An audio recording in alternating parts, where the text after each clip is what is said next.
Hoy entramos de lleno a ver física newtoniana. Hoy día vamos a hablar sobre movimiento. Y sí, ¿qué es el movimiento? Lo que se mueve, bien, la acción del moverse, sí, bien, muchas gracias Rae. El movimiento viene a ser o entenderse como el cambio de posición respecto a un punto de referencia. Por ejemplo, yo ahora estoy quieto respecto a mi silla, estoy quieto respecto a la cámara, yo estoy quieto respecto al suelo. Si hablamos con el planeta Tierra, yo me muevo con el planeta Tierra y el planeta Tierra va rotando. Esta rotación significa que yo me voy moviendo respecto al eje de la Tierra y yo me estoy moviendo muy rápido respecto al Sol. Entonces, si nosotros queremos hablar de movimiento, tenemos que entender que necesitamos un punto de referencia. Si nosotros, por ejemplo, imaginamos una situación bastante simple en la cual estamos en una playa, supongamos Pucatrihue, febrero, y por esas cosas de la vida estamos jugando en las olas. Ahí imagínate, no sé, una prima, Daniela, sí, un buen nombre, y están los dos de la mano porque las olas son muy fuertes y la idea es que no los arrastren. Bueno, ok, las olas te suben, te bajan, te mueven, todo bien. Y desde afuera están mirando un observador, más bien una observadora, en la playa. Pensemos una amiga o una tía. Ella observa como nosotros estamos jugando en el mar. Al lado de nosotros tenemos una roca, justo al lado de nosotros. Viene una ola, nos impacta, y entre que nos revolcamos, nosotros cambiamos de posición respecto a la roca. Nos movimos. Y en ese movimiento también le doblaste el hombro a la prima. Perdón, Dani. Y tienes una distancia recorrida, desde una posición inicial hasta una posición final. Si nosotros definimos que existe una diferencia de posiciones en un tiempo definido, podemos hablar de una razón de cambio de posición respecto al tiempo. Esta es la introducción para hablar de velocidad. Velocidad se define como la razón de cambio que existe entre la distancia inicial, distancia final, dividido en el tiempo. ¿Ok? Siempre tenemos que hablar en nuestro sistema de unidades internacional CI, MKS o CGS. Nos vamos a quedar con MKS porque nos gusta hablar de kilómetros partidos por hora cuando hablamos de velocidad, ¿sí? Estamos más habituados a esto. Si nos queremos poner un ejemplo más cotidiano, dentro de una ciudad quizás, algo más citadino, imagínate que vas junto a un grupo de amigos. Viene la micro, se detiene, todos tus amigos suben y tú quedas afuera. Bueno, la micro parte y tus amigos se van sobre la micro.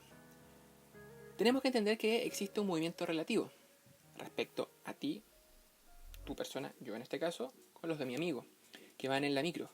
Pero mis amigos, que van todos adentro, ellos no se están moviendo respecto a ellos, pero sí se están moviendo respecto a mí, que me quedo afuera. Y se van a una despedida en mi casa. Y yo tengo las llaves. Me van a tener que esperar. Cuando uno se mueve en un vehículo, uno respecto al vehículo no se mueve, ¿cierto? Pero uno puede medir una velocidad.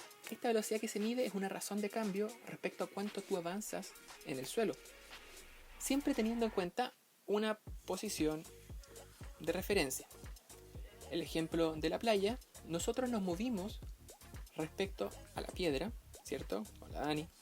Ay, perdóname por tu hombro. En referencia a la persona que nos va a observar desde afuera. Si yo mido mi propio movimiento respecto a la Dani, mi movimiento va a ser cero. Vamos a seguir juntos porque estábamos de la mano. No así respecto a la roca. Nosotros nos desplazamos. Con esto podemos definir el tiempo. ¿Sí? Tenemos posición, tenemos tiempo, tenemos velocidad. Cuando queremos hablar de movimiento, podemos definirlo con nuestro espacio-tiempo, nuestra variación del espacio en el tiempo, una velocidad. Pero también podemos hablar de una variación de velocidad en el tiempo. Y a esto le llamamos aceleración. La aceleración es la razón de cambio de velocidades en un tiempo definido. O también podemos decir que es la distancia recorrida dividido en el tiempo al cuadrado. ¿Sí? Por ejemplo, Martina Weil, una atleta genial que estudia el área de las ciencias, actualmente radicada en Estados Unidos. Bueno, asumo que ahora está en Chile por lo que he visto en Instagram. Con teleeducación, como todos nosotros. El 2018, en Cuenca, Ecuador, la atleta nacional Lamartine rompió el récord absoluto de 400 metros planos a sus 19 años, ¿sí? Con una marca de 52 segundos y 6 décimas de segundo. Tenemos que entender que los 400 metros planos se corren en una pista ovalada, pero las vamos a entender como una línea. No tenemos una posición inicial 0 y una posición final de 400 metros. Si nosotros observamos, la velocidad promedio se define como la razón de cambio de la distancia partido en la razón de cambio del tiempo. Si medimos el tiempo desde 0, podemos definir directamente que su tiempo total son los 52,33 segundos y la distancia recorrida son 400 metros. Lo que nos deja, si hacemos el cálculo, que la velocidad promedio de la Martina en este trayecto fue de 7.643 metros partido en segundos. 7 metros, punto 6. ¿Se han imaginado correr a esa velocidad? Bueno, pero Martina, no. Por otra parte, si nosotros queremos definir una velocidad promedio, nos es súper fácil mostrar una distancia recorrida, definir un tiempo y con esto sacar todo lo que necesitamos. Si queremos sacar aceleración, la misma historia. Pero ¿qué pasa cuando ya queremos entender la posición a cada tiempo? Y aquí es cuando entramos a hablar de la ecuación de itinerario. Cuando hablamos de la ecuación de itinerario, queremos definir la posición que tiene un cuerpo en cada instante. Claramente, como estamos trabajando en un curso básico, queremos entender esta posición dado pocos factores. Y los factores con los que nos vamos a quedar va a ser la posición, va a ser la velocidad por el tiempo, la aceleración y el tiempo al cuadrado. Si miramos bien, la ecuación de itinerario que tenemos acá escrita, que es la posición a todo tiempo, va a ser igual a la posición inicial más la velocidad por el tiempo más un medio de la aceleración por el tiempo al cuadrado, se define como una posición en cada tiempo, porque aquí tenemos posiciones en metros. La velocidad es metros partido en segundo, el tiempo es en segundo, metros partido en segundo por segundo, se van los segundos, nos quedan metros. Y la aceleración, un medio de la aceleración por el tiempo al cuadrado, la aceleración es metros partido en segundo al cuadrado y el tiempo al cuadrado es segundos al cuadrado, entonces nos queda metros. Lo que obtenemos es una sumatoria de puras distancias. Y esto es algo que tenemos que tener en cuenta al momento de querer hablar de ecuaciones. Tenemos que conservar nuestras unidades y ser siempre cuidadosos con esto.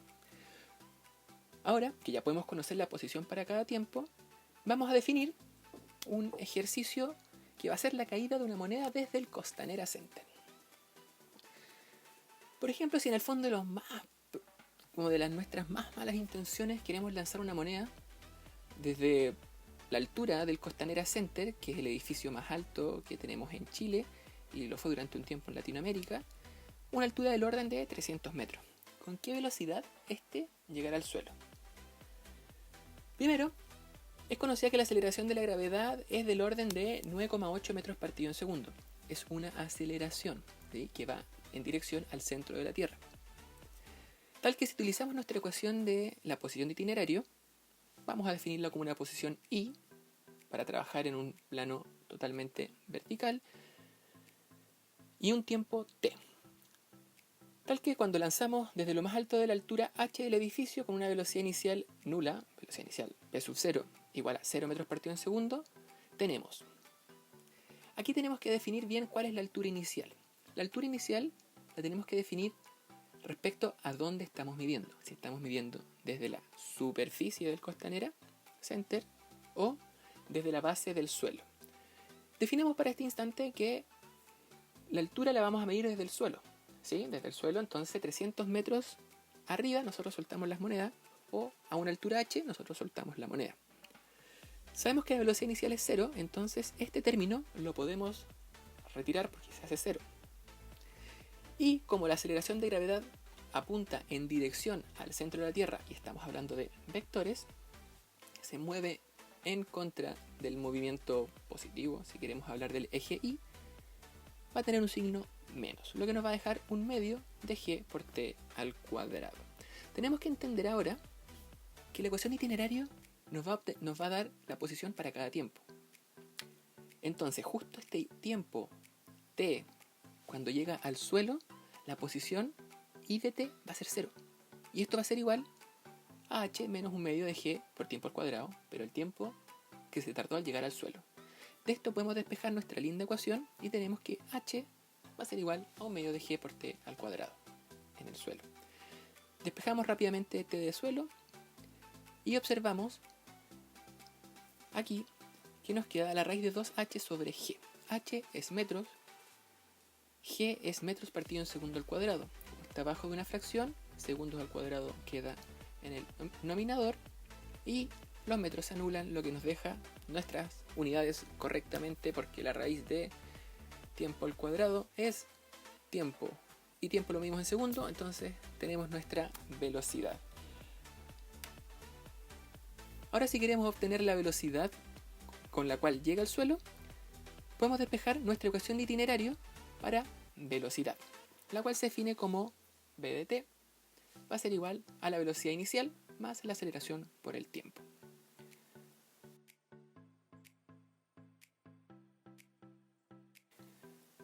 Reemplazamos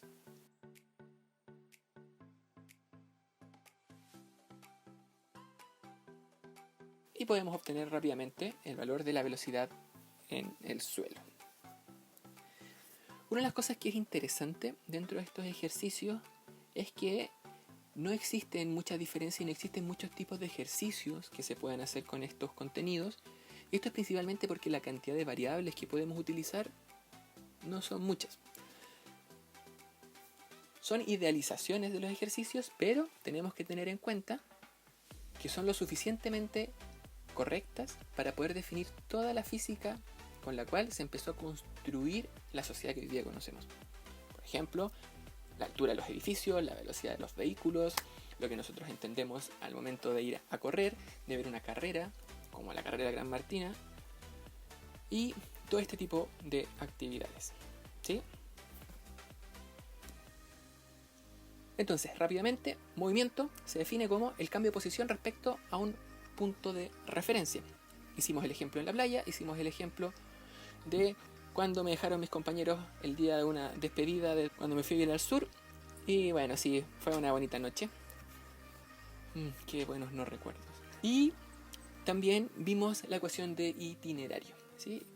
Entonces, es importante destacar en este instante que el movimiento que nosotros conocemos matemáticamente es una simplificación bastante grande de cómo se define cómo se comporta la naturaleza, pero es suficientemente correcta para describir lo que nosotros hacemos y podemos trabajar. Sin nada más que hablarles por ahora en movimiento, la próxima clase será movimiento en 2 dimensiones.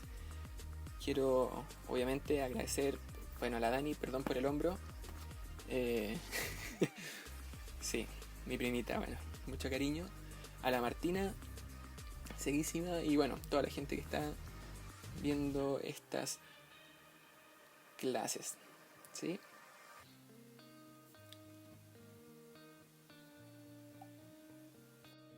Bueno, que estén bien, nos vemos.